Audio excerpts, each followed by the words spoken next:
নমস্কার শ্রোতা বন্ধু। গত রবিবার শুরু করেছি বকুল কথা। বকুল কথা হলো আশাপূর্ণা দেবীর সত্যবতী ট্রিলজির তৃতীয় উপন্যাস। সত্যবতী, তার মেয়ে সুবর্ণলতা, তার মেয়ে বকুল, এই 3 প্রজন্মকে এই ট্রিলজির মাধ্যমে লেখিকা তুলে ধরেছেন। আসলে শুধু এই 3 প্রজন্ম না, 3 প্রজন্মের মাধ্যমে লেখিকা আমাদের সামনে তুলে ধরেছেন 3 যুগের আবহমান কাল। তার সাথে রয়েছে ইতিহাস, তার সাথে রয়েছে সংগ্রাম, তার সাথে রয়েছে সামাজিক বিবর্তনের পটভূমি। প্রথম প্রতিশ্রুতি এবং সুবর্ণলতার কাল আমাদের থেকে কিছুটা এগিয়ে হলেও বকুল কথার কালকে যেন আমরা ধরতে পারি। এ যেন আমাদের সময়ের লেখা, তাই মনে হয়। শুরু করছি বকুল কথার দ্বিতীয় পর্ব, আজকের পর্ব। আশা করি আপনার ভালো লাগবে। শম্পা সেজে গুজে আনন্দে ছলছল করতে করতে এসে দাঁড়ালো। সিনেমা যাচ্ছি পিসি, মার্ভেলাস একখানা বই এসেছে লাইট হাউসে, যাচ্ছি বুঝলে। দেরি হয়ে গেল সাজতে। সেই হতভাগা ছেলেটা টিকিট নিয়ে হাঁ করে বসে আছে তীর্থের কাকের মতো, আর বোধহয় 100 সাপ মন্নি দিচ্ছে। চললাম, মাকে বলে দিও বুঝলে। ওর ওই আহ্লাদে ভাসা চেহারা কি কোনোদিন দেখেননি অনামিকা দেবী? রোজই তো দেখছেন, তবু হঠাৎ কেন আজ বহু যুগের ওপার হতে আশার এসে আড়াল করে ফেলল ওকে? সেই ছায়ায় হঠাৎ শম্পাকে বকুল মনে হলো অনামিকা দেবীর। ওর ওই হাওয়ায় ভাসা দেহটার সঙ্গে খাপ খাওয়া হাওয়া শাড়িটার জায়গায় একটা স্বদেশি মিলের মোটা শাড়ির একাংশ দেখতে পেলেন যেন। বকুলের সেই শাড়িটা চাবি বাঁধা আঁচলের ধরনের ঘরোয়া করে পরা। বকুলের চুলের রাশি টান টান করে আঁচড়ে তালের মতো একটা খোপা বাঁধা। বকুলের পা খালি, বকুলের হাতে 2টো বই। কিন্তু শম্পাকে হঠাৎ বকুল মনে হচ্ছে কেন? বকুলের তো শম্পার মতো এমন আহ্লাদে ভাসা চেহারা নয়। বকুল ভীরু, কুণ্ঠিত, নম্র। বকুলের মধ্যে দুঃসাহসের ভঙ্গি কোথায়? নেই। তবু শম্পাকে আড়াল করে বকুল এসে দাঁড়াচ্ছে, আর সেই ঘাড় নিচু করে দাঁড়িয়ে থাকা বকুলকে কারা যেন ধমক দিচ্ছে। খবরদার, আর ওদের বাড়ি যাবে না তুমি। খবরদার নয়, এত বড় ধিঙ্গি মেয়ে হয়েছ, রাত দিন নাটক নোভেলের শ্রাদ্ধ করছো, আর এজ্ঞান নেই কিসে নিন্দে হয়। বকুলের চেহারায় দুঃসাহসের ভঙ্গি নেই, তবু বকুল একটা দুঃসাহসিক কথা বলে বসল। হয়তো এই জন্যই শম্পার সঙ্গে কেমন একটা মিল মনে হচ্ছে। হঠাৎ বলল, হঠাৎ নিন্দে হবে কেন? চিরকালই তো যায়। চিরকালের সঙ্গে এখনকার তুলনা করো না। একটা ভাঙা ভাঙা পৌঢ় গলা বলছে। এখন তোমার মাথার ওপর মা নেই, তাছাড়া ওদের ঘরে বড় ছেলে। হ্যাঁ, এমন একটা অসভ্য কথা অনায়াসেই উচ্চারণ করেন তিনি। বকুলের ক্ষীণ কণ্ঠ থেকে উচ্চারিত হয়, আচ্ছা বেশ, আর যাব না। আজ শুধু এই বই 2টো ফিরিয়ে দিয়ে আসি। কি বই? এমনি। এমনি মানে নাটক নোবেল? বকুল চুপ। ওই তো, ওইটি হয়েছে কুইয়ের গোড়া। 3 পুরুষে একই রোগ। শুনতে পাই দিদিমার ছিল, মার তো 16 আনা ছিল, তারপর আবার মেয়েরও। দেখি কি বই। বকুলের হাত থেকে বই 2টো প্রায় কেড়ে নেন তিনি, খুলে ধরেন, তারপর বিদ্রূপের গলায় বলেন, ও পদ্য, রবি ঠাকুর, সাদে আর বলছি 3 পুরুষের একই রোগ। ঠিক আছে, আমি দিয়ে দেব। বই কার? ওই নির্মলটার নিশ্চয়। বকুল পাথর হয়ে দাঁড়িয়ে থাকে। বকুল উত্তর দিতে পারে না। পৌঢ়র গলা থেকে একটি একাক্ষর শব্দ বেরোয়। সেই শব্দের অন্তর্নিহিত ধিক্কারে পাথরের বকুল আষাঢ়ের ছায়ার আড়ালে মিলিয়ে যায়। শম্পার আহ্লাদে ভাসা মূর্তিটা ঝলসে ওঠে সেই শূন্যতার ওপর। ঝলসে ওঠা শম্পা বলে, যাচ্ছি তাহলে, মাকে একটু মুড বুঝে বলো। অনামিকা দেবী ঈষৎ কঠিন স্বরে বলেন, তুই নিজেই বলে জানা বাপু, আমি তোর মার মুডফুট বুঝতে পারি না। তুমি পারো না? শম্পা হি হি করে হেসে ওঠে। তুমি বলে ওই করেই খাচ্ছ। দোহাই পিসি, এখন মাকে বলতে গেলে সিনেমার 12টা বেজে যাবে। হতভাগাটা হয়তো কাটা টিকিট ছিঁড়ে ফেলে দিয়ে রেলে কাটা পড়তে যাবে। হাসতে হাসতে বাড়ি থেকে বেরিয়ে যায় শম্পা পিসিকে টাটা করার ভঙ্গি করে। অনামিকা দেবী অপলকে তাকিয়ে থেকে হঠাৎ ভাবেন, আশ্চর্য, ও এ বাড়িরই মেয়ে, কত যুগ পরের মেয়ে। শম্পা যখনই একটু দুঃসাহসিক অভিযানে বেরোয় পিসিকে জানিয়ে যায়। পিসির সঙ্গে তার মাই ডিয়ারি ভালোবাসা, তাই তার প্রেমাস্পদের গল্পগুলো পিসির সঙ্গেই জমাতে আসে। হয়তো অনামিকা দেবী সময়ের অভাবে ছটফটিয়ে মরছেন, হয়তো প্রতিশ্রুত লেখা প্রতিশ্রুতি মতো সময়ে দিয়ে উঠতে না পারায় তাগাদার ওপর তাগাদা আসছে। একটু মাত্র সময় সংগ্রহ করে বসেছেন খাতা কলম নিয়ে, তখন শম্পা 3 তলায় উঠে এসে জাঁকিয়ে বসল। বুঝলে পিসি, হতভাগা বলেছি বলে বাবুর কি রাগ? বলে কি না ভবিষ্যতেও তুমি তাহলে আমাকে এরকম গালাগাল দেবে? বোঝো, এ অবতারও সেই ভবিষ্যতের স্বপ্ন দেখছেন, অর্থাৎ একটু প্রেম প্রেম ভাব দেখেছে কি বিয়ের চিন্তা করতে শুরু করেছে। ছেলেগুলো যে কেনই এত বোকা হয় তা বুঝলে পিসি আমি ওকে বলে দিলাম।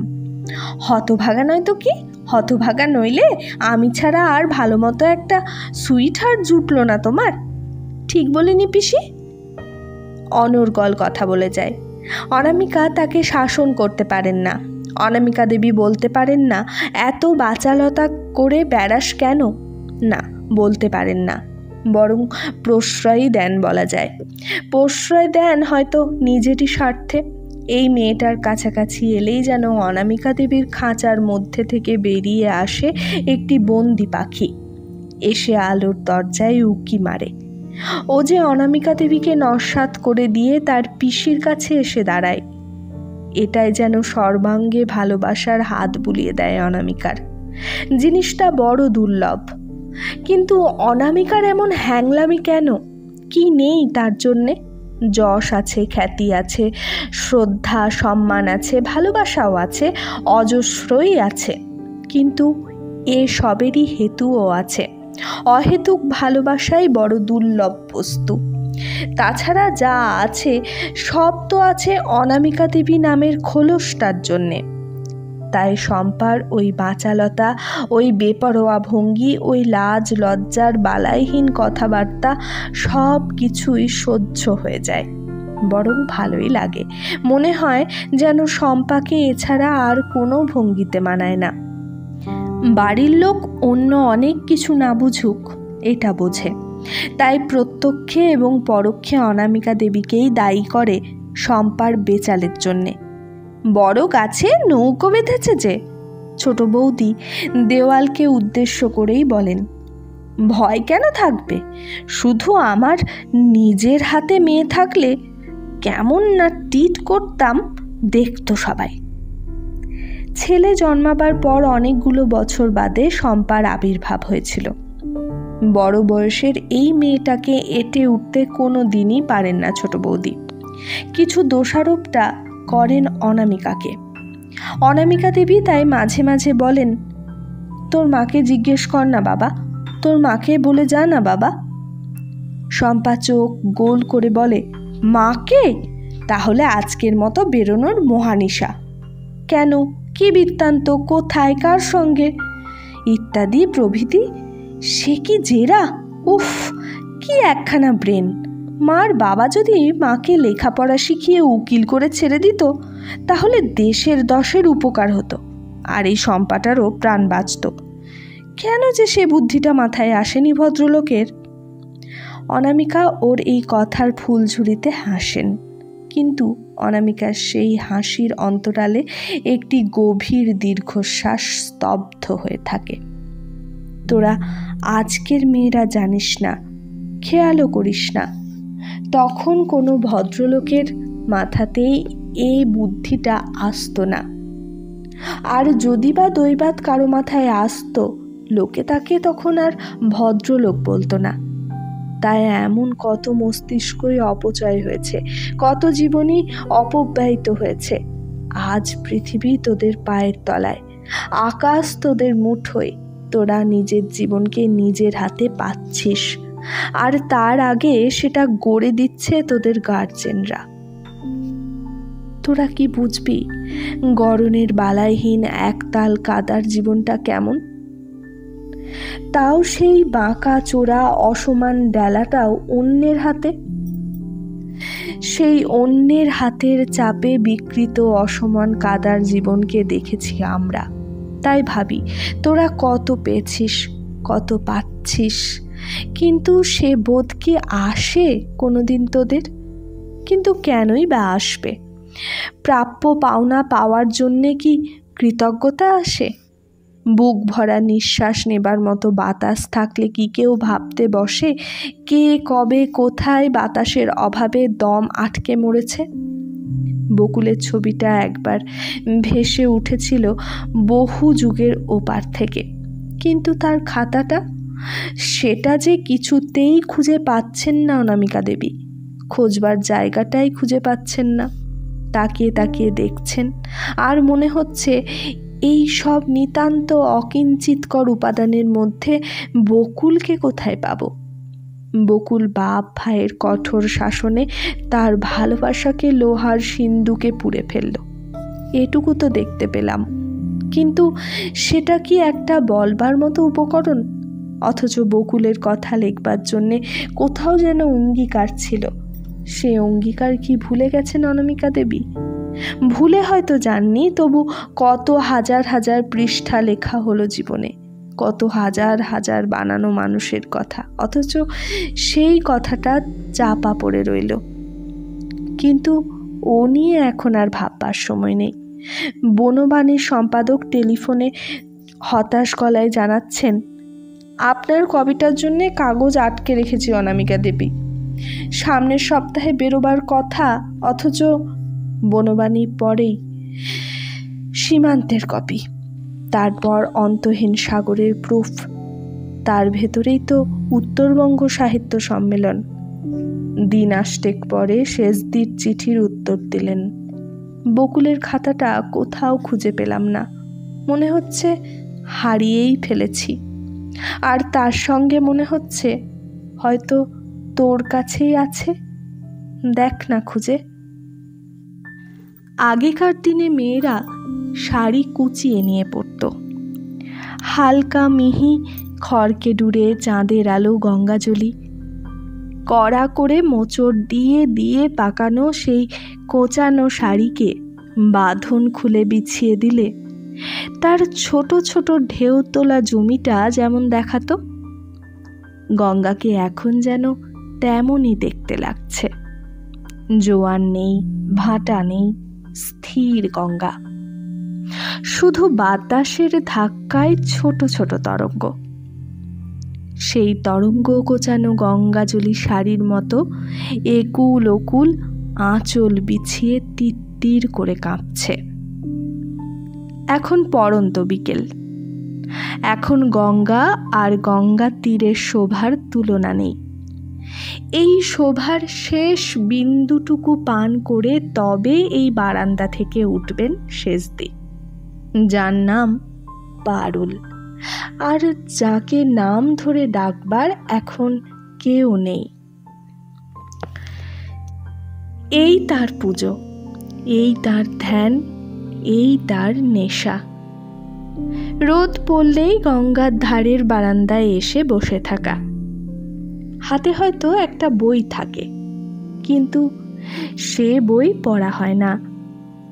এ সময়টা যেন নিজেকে নিয়ে ওই গঙ্গারই মতো কোনো অতল গভীরে ডুবে যান তিনি। ফর্সা রং, ধারালো মুখ, ঈষৎ কোকড়ানো হালকা রুক্ষ চুলে রুপুলি ব্রাশের টান।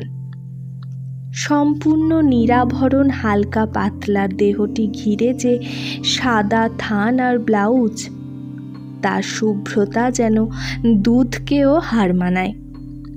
সাদা ফুলের সঙ্গেই বরং তুলনীয়। পাড়ার মহিলারা কখনো কখনো বেড়াতে আসেন, সধবা বিধবা দুদলই, আর পথে বেরোলে অবশ্যই ফর্সা কাপড় পরেন। কিন্তু এখানে এসে বসলে তাদের যে শুভ্রতা সম্ভ্রম হারায়। মহিলারা বিস্ময় প্রশ্ন করে বসতেও ছাড়েন না।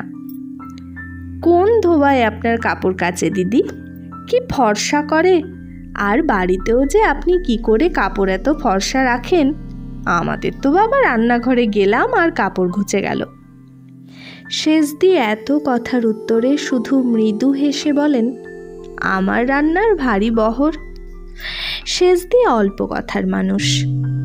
অনেক কথার উত্তরে ছোট দু একটি লাইনেই কাজ সারতে পারেন। মহিলারা নিজেই অনেক কথা বলে। তারপর, যাই দিদি, আপনার অনেক সময় নষ্ট করে গেলাম বলে চলে যান। শেষদি এ কথাতেও হই হই করে প্রতিবাদ করে ওঠেন না, শুধু তেমনই হাসির সঙ্গে বলেন, আমার আবার সময় নষ্ট, সারাক্ষণই তো সময়। গমনোন্মুখ মহিলাকুল আবার থমকান। ঈষৎ ঈর্ষা আর ঈষৎ প্রশংসায় বলে ওঠেন, কি জানি ভাই, কি করে যে আপনি এত সময় পান? আমরা তো এতটুকু সময় বার করতে হিমশিম খেয়ে যায়। ইহ সংসারের খাজনা আর শেষ হয় না। শেষদি এ উত্তর দিয়ে বসেন না, খাবেন না কেন হিমশিম? কাজের তালিকা যে আপনাদের বিরাট। নিত্য গঙ্গা নাইবেন, নিত্য যেখানে যত বিগ্রহ আছেন তাদের অনুগ্রহ করতে যাবেন, নিত্য ভাগবত পাঠ শুনতে বেরোবেন। তাছাড়া বাড়িতেও কেউ 1 ডজন ঠাকুর নিয়ে ফুল চন্দন দিতে বসবেন, কেউ তুলসীর মালা নিয়ে 1000 জপ করতে বসবেন। নিত্য এতগুলো নিত্যের নৈবেদ্য জুগিয়ে তবে তো আপনারা অনিত্য ইহ সংসারের খাজনা দিতে বসবেন। তার মধ্যেও আছে ইচ্ছাকৃত কাজ বাড়িয়ে তোলার ধরন। ভরা জল আবার ভরা, মাজা কলসি আবার মাজা, কাঁচা কাপড়কে আকাচা সন্দেহে আবার কাচা।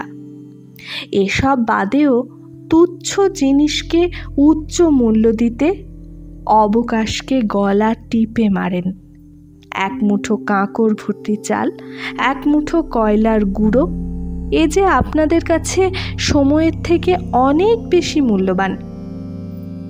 না, এসব কথা বলেন না শেষদি। তিনি শুধু হেসে বলেন, আপনাদের সংসার করা আর আমার সংসার করা কি বা সংসার? নিজের আর নিজের দিন নির্বাহের আয়োজনের সম্পর্কিত কথায় ভারী কুণ্ঠা শেষদির। কেউ যদি জিজ্ঞেস করে, কি রাঁধলেন? উত্তর দিতে শেষদি যেন লজ্জায় মরে যায়। তাছাড়া রান্নার পদ সম্পর্কে বলতে গেলেই তো বিপদ। শেষদির অন্নপাত্রে একাধিক পদের আবির্ভাব দৈবাতের ঘটনা। শুধু যখন ছেলেরা কেউ ছুটিতে বেড়াতে আসে তখনই। বাইরে থাকে ছেলেরা। ছুটি হলেই কলকাতা তাদের টানে। ছুটি হলেই বউ ছেলে নিয়ে ট্রেনে চড়ে বসে মনকে বলে, চলো কলকাতা। অবশ্যই এটা সম্ভব হয়েছে 2 ছেলেরই শ্বশুরবাড়ি কলকাতায় বলে। তা নইলে হয়তো বলতে হতো, চলো মধ্যপ্রদেশ, চলো উত্তরবঙ্গ। স্বামীর ছুটির সুযোগে বউদের গন্তব্যস্থল আর কোথায় হবে বাপের বাড়ি ছাড়া? আদি অনন্তকালই যে এই নিয়ম চলে আসছে। স্বয়ং মা দুর্গাই তো তার প্রমাণ। বৃন্তচ্যুত ফুলের মর্মকথা কারও জানা নেই, কিন্তু বৃন্তচ্যুত নারী সমাজের মর্মকথা ধরা পড়ে তাদের এই পিত্রালয় প্রীতিতে। থাকবেই তো প্রীতি। শৈশবের সোনার দিনগুলো যেখানে ছড়িয়ে আছে স্মৃতির সুরভি হয়ে, কৈশোরের রঙিন দিনগুলি যেখানে বিকশিত হয়েছে, কম্পিত হয়েছে, আশা আনন্দে দুলেছে, সেখানটার জন্যে মন ছুটবে না? যেখানে গিয়ে দাঁড়ালেই একান্ত প্রিয়জনের মুখ, সেখানে আকর্ষণ দুর্বার হবে না? হয়। তাই বউরা স্বামীর ছুটি হলে বলে, ছুটিতে কাশ্মীরে বেড়াতে যাবার কথা বলছো, কিন্তু মা অনেক দিন ধরে বলছেন। ছেলেরা অতএব বাক্স বিছানা বেঁধে স্ত্রী পুত্র নিয়ে শিব ঠাকুরের মতো গিরিরাজের গৃহেই এসে উদিত হয়।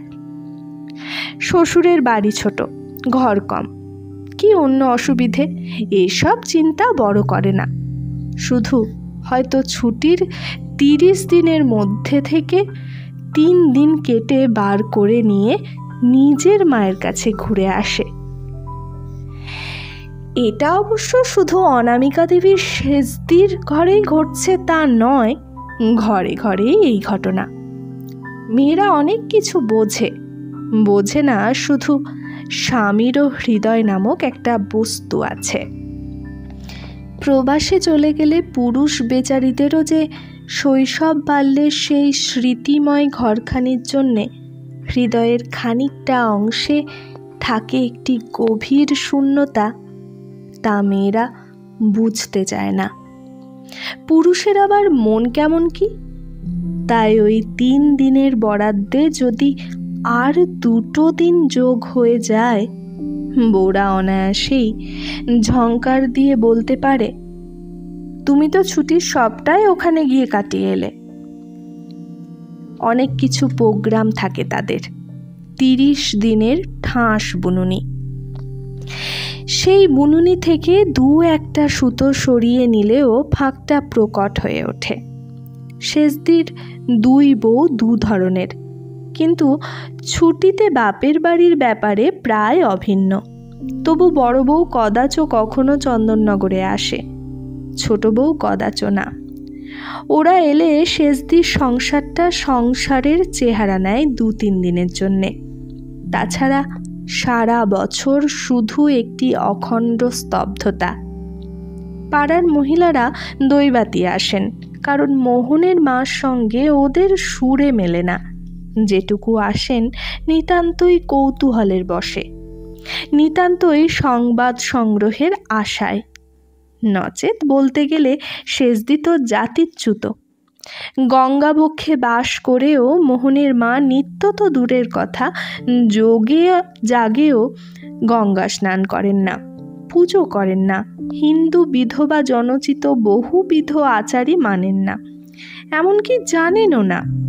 বিধবাকে যে হরির শয়ন পড়ার পর পটল আর কলমি শাক খেতে নেই, এ কথা জানতেন না তিনি।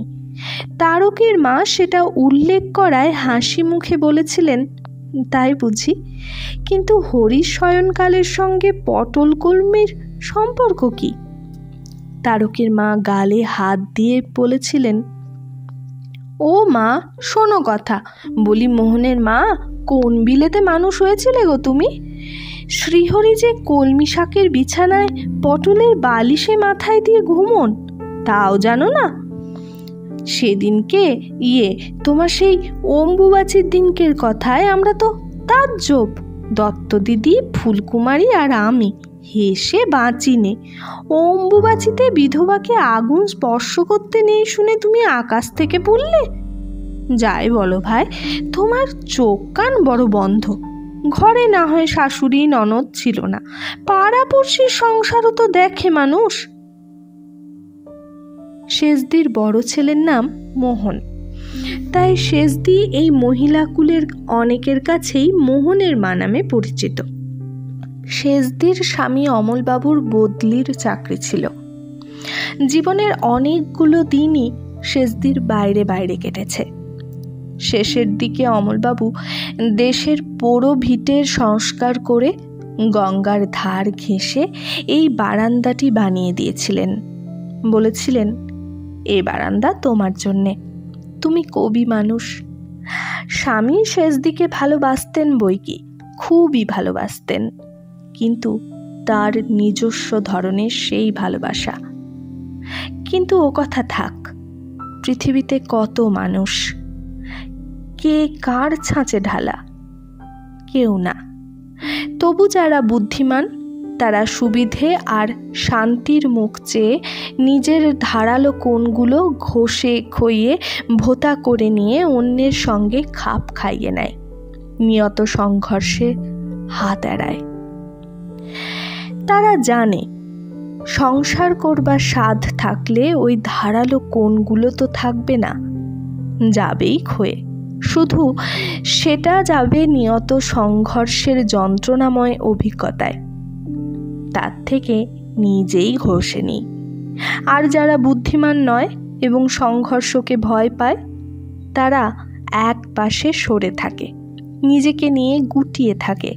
তারা কদাচ কখনো একটি মনের মতো মন পেলে তবেই সেখানে নিজেকে খোলে। সেজদি বুদ্ধিমতী নয়, সেজদি এদের দলে। সেজদি তাই ওই তারকের মা ফুলকুমারীদের সঙ্গে এ কথা বলে তর্ক করতে বসে না। আপনাদের শ্রীহরির গোলক বৈকুণ্ঠে কি অন্য বিছানা জোটেনি?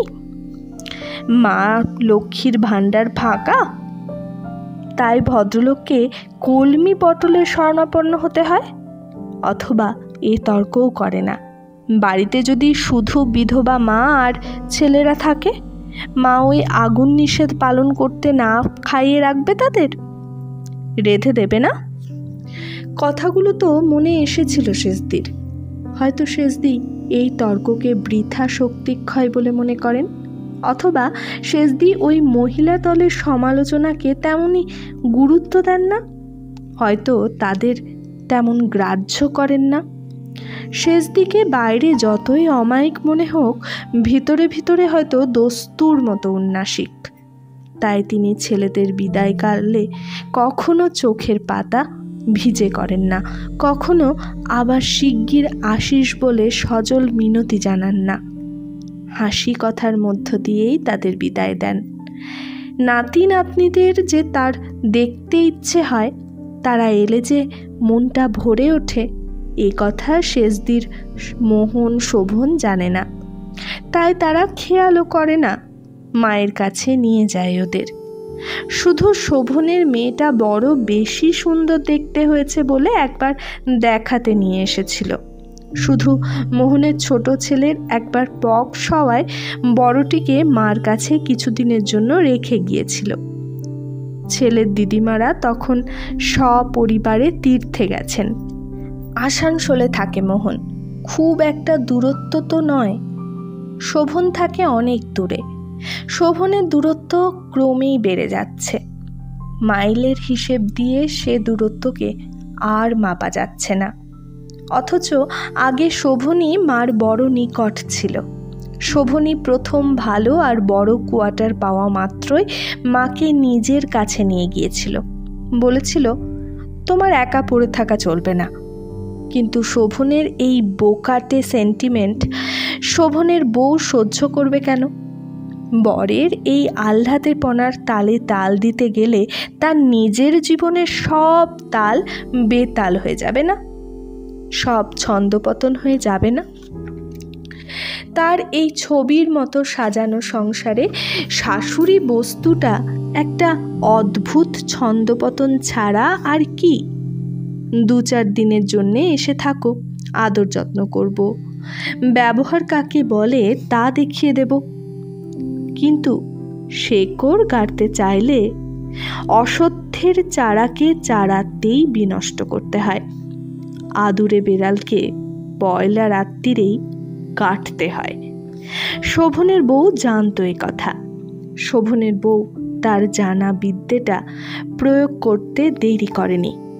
হয়তো কিছুটা দেরি করত, হয়তো একবারও শোভনতা অশোভনতার মুখ চাইত। যদি শাশুড়ি তার সাধারণ বিধবা বুড়ির মতো ভাড়ার ঘর পুজোর ঘরের মধ্যেই নিমগ্ন থাকত, যদি কৃতি ছেলের বউয়ের সঙ্গে যেমন সসম্ভ্রম ব্যবহার করতে হয় তা করত, যদি ঘোড়া ডিঙিয়ে ঘাস খাওয়ার পদ্ধতিতে বউকে ডিঙিয়ে ছেলের সঙ্গে বসে গল্প না জুটত। কিন্তু শোভনের নির্বোধ মা সাহেব ছেলেকে সাহেবের দৃষ্টিতে না দেখে ছেলের দৃষ্টিতে দেখতে গেলেন। শোভনের মা ভাড়ার ঘর পুজোর ঘরের ছায়াও না মারিয়ে ড্রয়িং রুমে এসে সোফায় বসে খবরের কাগজ পড়তে শুরু করলেন, পশম বুনতে শুরু করলেন। বুনলেন অবশ্য শোভনের জন্যই, কিন্তু কে চায় সে জিনিস? বউ কি বুনতে জানে না? আর সেই জানাটা জানবে না? শেষদি তাই ছেলেকে বললেন, বললে তুই আমায় মারবি শোভন, আমার কিন্তু গঙ্গার ধারে সেই বারান্দাটার জন্যে বেজায় মন কেমন করে। আমায় বাবু একটু পৌঁছে দিয়ে আয়, তোর ছুটি না থাকে, তোর চাপরাশি টাশি কাউকে দিয়ে। শোভন হয়তো ভিতরে ভিতরে কিছুটা টের পাচ্ছিল, শোভন হয়তো একটা অদৃশ্য উত্তাপের মধ্যে কাটাচ্ছিল, কিন্তু অকস্মাৎ এতটার জন্যে প্রস্তুত ছিল না। মায়ের শক্তির উপর আস্থা ছিল তার। শোভনের অতএব অভিমান হলো। হয়তো শোভন তার মায়ের প্রকৃতিই বেশি পেয়েছে, তাই শোভন হাঁ হাঁ করে উঠল না। শোভন শুধু বলল, আজই যেতে চাও? কি মুশকিল, আজই কি রে, কাল পরশু তোর সুবিধে মতো। থাকাটা একেবারেই অসম্ভব হলো। শোভনের মা হালকা গলায় হেসে বলল, না, তুই দেখছি বড্ড রেগে যাচ্ছিস, কিন্তু সত্যি রে, কদিন ধরে কেবলই সেই গঙ্গা গঙ্গা মন করছে। শোভন বলল, আচ্ছা ঠিক আছে। মানে সবচেয়ে বেঠিকের সময় যে কথাটা বলে লোকে, ঠিক আছে অর্থাৎ ঠিক নেই। শেষদিন ছেলে কি মাকে নিষ্ঠুর ভাবল না? সে কি মনে করল না মা আমার মনের দিকটা দেখলেন না? মার অহমিকাটাই বড় হলো। জানি রেখা তেমন নম্র নয়, কিন্তু করা যাবে কি? সবাই কি সমান হয়? আমি কি ওকে নিয়ে ঘর করছি না? হয়তো শোভনের মা ছেলের মুখের রেখার এই ভাষা পড়তে পারলেন, কিন্তু তিনি বলে উঠতে গেলেন না, ওরে তুই যতটুকু দেখতে পাস সেইটুকুই সব নয়। শোভনের মা সমস্ত অপরাধের বোঝা নিজের মাথায় তুলে নিয়ে হাস্য মুখে ছেলের বাড়ি থেকে সরে এলেন। এই সরে আসাটা কি অপরাধ হলো পারুলের, অনামিকা দেবীর শেষদির, মোহন শোভনের মার? তা অপরাধ বই কি। ছেলে বউয়ের একান্ত ভক্তির নৈবেদ্য পায়ে ঠেলে একটা তুচ্ছ মান অভিমান নিয়ে খড়খড়িয়ে চলে যাওয়াটা অপরাধ নয়? আশেপাশে সমস্ত কোয়ার্টারের বাসিন্দারা এই হঠাৎ চলে যাওয়ায় অবাক হয়ে প্রশ্ন করতে গিয়ে আরও অবাক হলো। একদিন বউ শাশুড়ির রাত্রের আহারের ক্ষীর করতে ভুলে গিয়ে বেড়াতে চলে গিয়েছিল বলে চলে যাবে মানুষ ছেলের বাড়ি ছেড়ে? ছি! কেউ কেউ বলল, দেখলে কিন্তু ঠিক এরকম মনে হতো না। রেখা মুখের রেখার অপূর্ব একটি ব্যঞ্জনা ফুটিয়ে বলল, বাইরে থেকে যা দেখা যায় তা সবটাই সত্যি নয়। আশ্চর্য! আশ্চর্য কিছুই নয়। বড় ছেলের সংসারেও তো ঠিক এই করেছিলেন।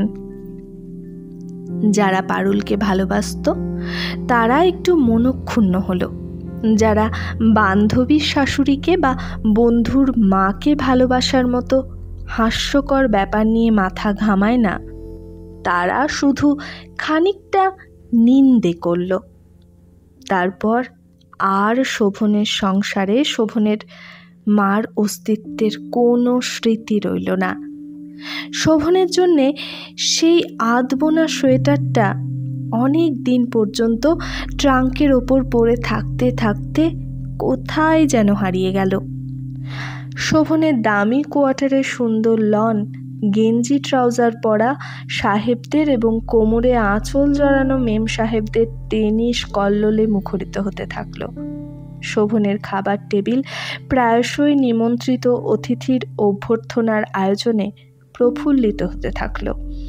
শোভনের ঘর যখন তখন রেখার উচ্ছ্বসিত হাসিতে মুখরিত হতে থাকল।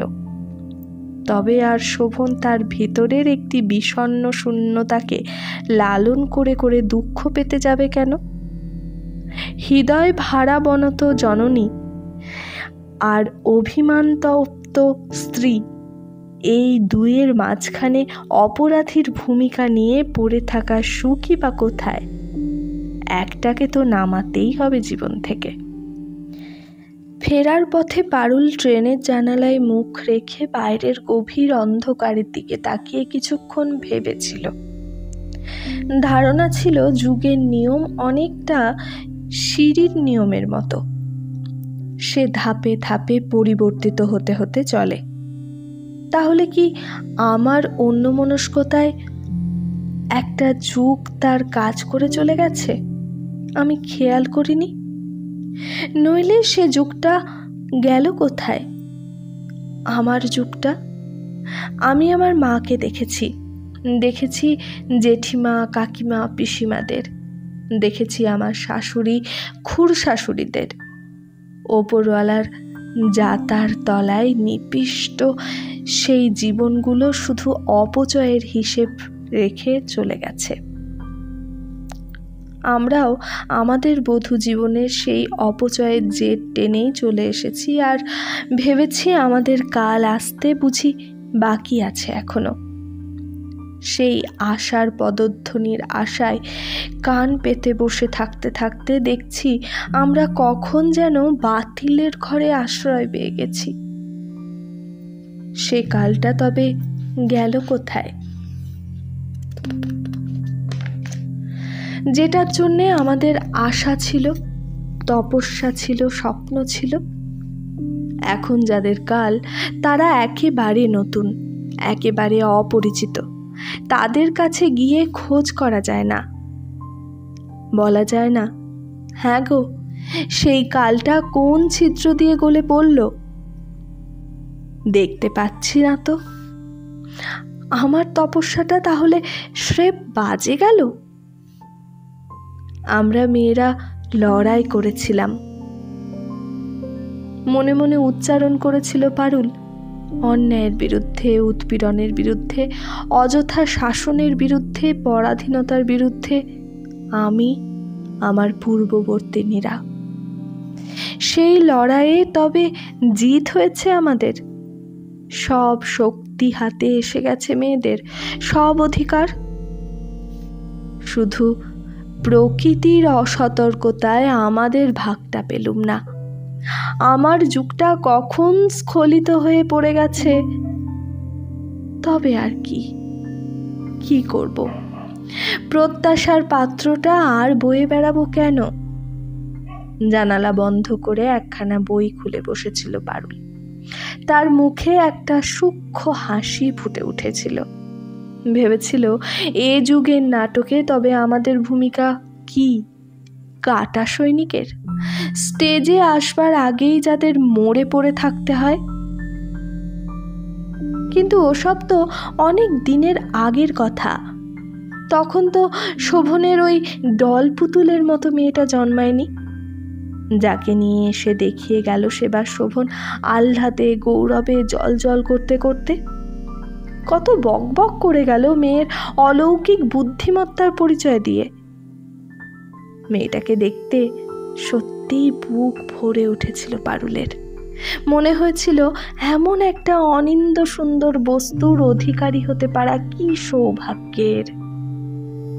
কিন্তু চলে যাবার সময় তো কই বলে ওঠেনি, আবার আনিস রে। চলে যাবার পর এই এত দিনের মধ্যে তো কই চিঠিতে অনুরোধ জানায়নি।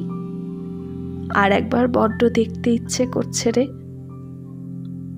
শোভন নিজে ইচ্ছে করে মেয়ের নতুন নতুন অবস্থার আর বয়সের ফটো মাকে পাঠায়। তাই থেকেই জেনেছে পারুল মেয়েটা এখন ইউনিফর্ম পরে স্কুলে যেতে শুরু করেছে। সুখে থাক, ভালো থাক, তবু তো এই ভালোবাসাটুকুও রেখেছে শোভন মার জন্য। পারুল ওদের কাছে কৃতজ্ঞ। পারুল তার পরলোকগত স্বামীর প্রতিও কৃতজ্ঞ। এই বারান্দাটির জন্যে, এইখানে যখন পড়ন্ত বিকেলের আলো মুখে মেখে আকাশের দিকে তাকিয়ে তাকিয়ে ভাবছিল কি আশ্চর্যের তুলনায় রেখে গেছেন কবি। ওই যেথা জলে সন্ধ্যার কূলে দিনের চিতা, দিনের চিতা কি অভাবনীয় মৌলিক। আগে কি কেউ কখনো দেখেছিল এই চিতাকে? বহুদিনের পড়া মুখস্থ করা এই কবিতাটায় হঠাৎ যেন নতুন একটা অর্থ বহন করে এসে দাঁড়িয়েছে। পারুল সে অর্থকে কোথায় যেন মিলচ্ছে। সেই সময় অনামিকা দেবীর চিঠিখানা এলো। বকুলের খাতাটা আমি খুঁজে পাচ্ছি না, তুই খুঁজে দেখিস। বকুলের শেষ দিকে কিছু খুঁজে দেখতে হয় না, শেষ দির সিন্দুকে সব তোলা থাকে।